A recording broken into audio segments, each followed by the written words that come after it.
नमस्कार, मी डॉक्टर उल्का नीलावती नारायण शेवकर।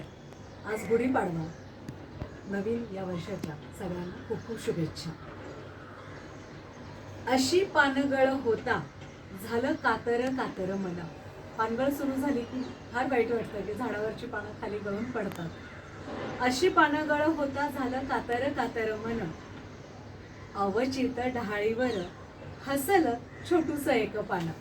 आणि अशी पानगळ होता होता कधीतरी मध्येच लक्ष जातं तर एक छोटंसं नाजूक पान डहाळीवर आलेलं असतं। पानगळीच्या जंगलात फाल्गुनाच्या उन्हात, वैशाख फाल्गुन खूप ऊन असतं, कडक ऊन असतं। आणि या सगळ्या अशा पानगळीच्या जंगलात कोमल अल्लड अवतानं आलं, निमंत्रणच आलं। ही जी सृष्टी असती हिची काय किमया आहे, म्हणजे इतकं सगळं पानगळ झालं, एवढं ऊन आहे आणि असं अवतान येतं, निमंत्रण येतं आणि एका फांदीवर छोटूसं पान येतं। आणि हे जे पहिलं पान आहे याचं खूप आज कौतुक करावं असं वाटतंय। पानगळीच्या जंगलात फाल्गुनाच्या उन्हात कोमल अल्लड अवतानं आलं, मरगळेलं मन आनंदून गेलं। जुनं जातंय गळून, ही पानगळ किंवा पान येणं मला असं वाटतं काहीतरी निसर्ग शिकवत असतो आपल्याला नेहमी। जुनं जातंय गळून नव आलय उमलून, मितूपणाच्या कक्षा कधी जातील निघून।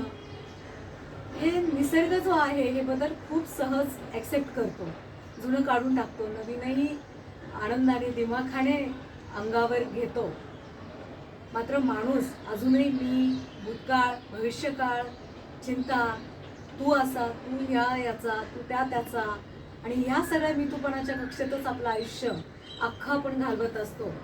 जुनं जातय गळून नवं आलय उमलून, मितूपणाच्या कक्षा कधी जातील निघून। कोकिळ गाणं ऐकलं क्षणभर, या सीझनमध्ये पक्ष्यांचे जर आवाज ऐकले पहाटे उठून तो कोकिळाचा प्रॉमिनंटली आवाज ऐकू येतो।